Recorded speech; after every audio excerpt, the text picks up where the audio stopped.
Okay. Okay. I'm just so done with it. I'm tired of hearing this over and over again. I'm tired of hearing it.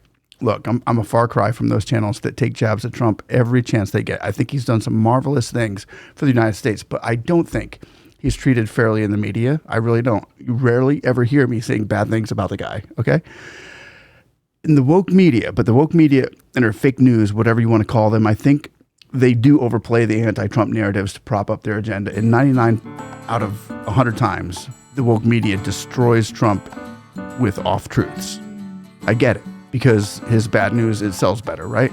I think he's a trillion times better than that digital signature half-baked delusional and incompetent Biden. Just to put that out there. But for me, not to call him out as well as the Western media on this, I'd be compromising the pragmatic views and meaningful living realities of the people living in the largest democracy in the world, which is India, whom I've really gathered a great deal of respect for, with Narendra Modi's pathway to success in Indian armies, ability to respond to the defense of its people, and the in-depth research we've done on Jay Shankar and other Indian paragonic exemplars who have taught me so much and helped us all to increase our mental benchmarks. In India right now, there's an epic revolutionary movement that I think garners the attention of the world. So let our due diligence of history and current event fact-checking set the record straight on why India reserves the right to be pissed off with the United States right now. I'll start by saying that Trump, first off, did not end the Pakistan-India fiasco. India's military did that. India won a war and defeated Pakistan in 88 hours. You heard that right, but I'll repeat it in case it seems and sounds surreal to you. I repeat, India won a war in 88 hours. That's freaking unheard of. Could any other country in the world top that in regards and respect for democracy and peace? I think not. And Trump, in his flossy-nossy, nihilopilificational rants, however, continues to say that he helped. But the truth be told, in retrospect, he enabled Pakistan and became a codependent to Pakistan, which means you and I, us Americans, indirectly, through our great and wonderful government, unwantingly and unwillingly, as usual, cozied up to and helped a country harboring terrorists. A more befitting bragging right for Trump would have been like maybe Paki sanctions or frozen assets. Ponder this if you can. If a communist China is providing weapons to an extreme Islamic military-run country that wants to take over a democracy like India, why would we help that country that's in bed with China in any way, shape, or form? So every time Trump takes credit for ending that war, it's embarrassing, it's deceitful, and it only feels good to those who don't have history or knowledge of Pakistan or India or both. Does anyone remember that Pakistanis are the ones who harbored Osama bin Laden? Does anyone know that Pakistan Islamic Army runs the country, not the people, and their terrorist cells within cross over to India and kill innocent families if they don't worship Allah? Does anyone know that Pakistan threatened the use of nuclear weapons against India? Well, now you do. So why would America want anything to do with Pakistan unless significant changes were made? I mean, how would Israel feel if Trump started buttering up to and helping out Hamas?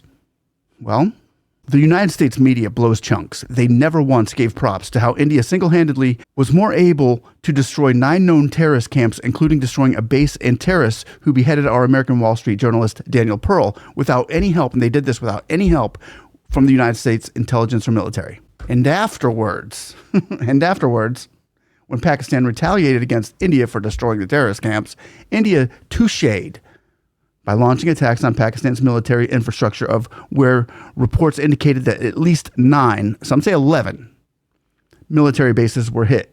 And that, my friends, is what stopped that war. All the United States ended up doing was letting Pakistan know that we're going to help them financially by tossing them a few bucks under the table. Now, someone tell me how Trump gets any bragging rights for this. If Trump had done something significant to stop this war, that would have been great. I would have given him kudos all day. He would have been deserving of it.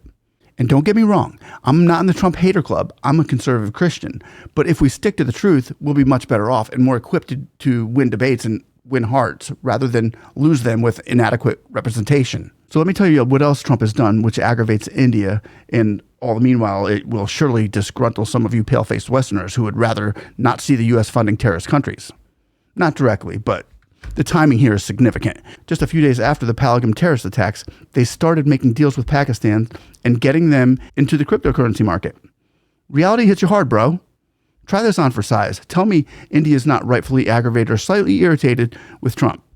You see, Trump's kids, Eric Trump and Donald Trump Jr., and his stepson Jared Kushner, who collectively just so happens to hold a majority stake entitled to 75% of all revenue from the WLF's crypto coin sales, the company co-chaired by Zachary Witkoff, son of Stephen Witkoff, a longtime associate of Trump, positions itself as a pioneer in blockchain innovation, stablecoin adoption, and DeFi integration. On April 26th, timing, WLF signed a letter of intent with Pakistan Crypto Council, a body established just a month earlier under the leadership of Bilal bin Saqib, a key advisor to Pakistan's finance minister. The agreement here, it formalized during a high-profile meeting in Islamabad, hosted by Pakistan's Ministry of Finance, who just aims to integrate blockchain technology across Pakistan's financial institutions. Specific goals include asset tokenization, stablecoin development for trade and remittance, and the creation of regulatory sandboxes for DeFi pilot projects, all under the banner of promoting, get this, financial inclusion and digital transformation in Pakistan. So, I personally don't know what funding terrorist organizations look like, but this has to be infringing or converging towards it just a little, wouldn't you say? And though it's not Trump directly, it's still way too close for my comfort. And also, furthermore here, why isn't the UN designating Pakistan TRF, the resistance front, who took ownership of the terror attack that killed 26 innocent people in Pahalgam? Why aren't they designating them as a terrorist group? Quick phone call to the UN, President Trump, and that would probably do it. And these are all reasons why India is still a little bit pissed off at Trump right now. They reserve that right. And as a Christian, I'm not one who uses vulgar language, but I would like to ask one question here. What the hell is going on? We're so thankful that our channel has been able to reach out in a way to share this information to Americans who aren't aware of the situation, as well as let India know that America is with them in this all the way. Our government sometimes will draw a different picture from whom we really are and how we really feel about things. So please do us this courtesy and give us a like and subscribe if you feel led, so that we can continue these endeavors together and draw closer on them with one another. And, that'll show them. And another thing India is mad about, while we're at it, is that Trump is threatening Apple for the $500 billion investment in the new factory in India, when the reality is that Americans are ecstatic about this. We love this move in every way, shape, and form. First off, if they made these products in America, it would cost Americans up to $3,000 for an iPhone if it's made in America. No thanks, Trump. No thanks. But when India makes them, we still get them for $1,000. And the biggest win is that it's taking this $1 trillion company from communist China and giving it to the largest democracy and our friends in India, whose tech savvy and expertise and workmanship is top notch. Win-win. So yeah, for Trump to diss India on this, it not only leaves a bad taste in India's mouth, but again, to that Americans ask, what the hell? And like many Americans, I've veered away from watching the CNN, MSNBC, Fox, ABC, CBS, and American mainstream media news channels like that, because they're, first off, not talking about India, but for maybe 30 seconds a day. And secondly, when they do say something, is it really aligning with how the people of India really feel?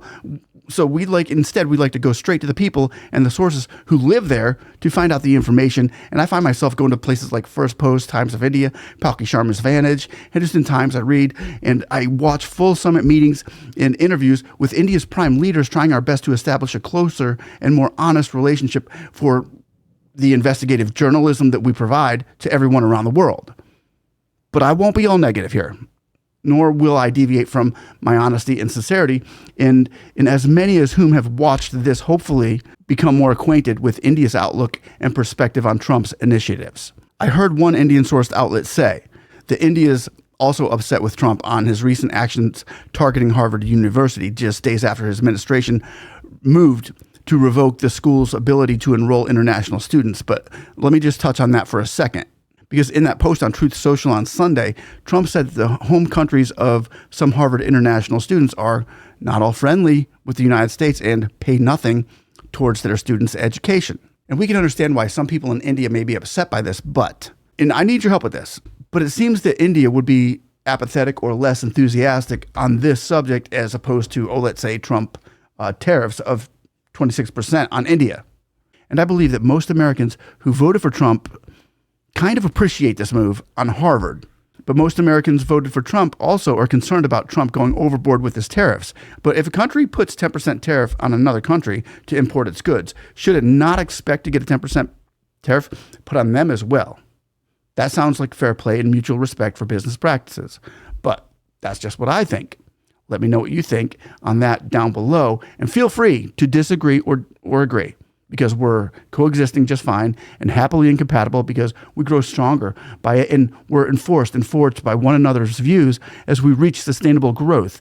And that has a lasting effect into the future. So forgive me, I apologize, if you were expecting politically correct format of sugarcoating things to spew delicious and desirable ear candy in word salad for mental lullabies. But I think that most people just want the truth and genuine opinions that can be openly debated and talked about.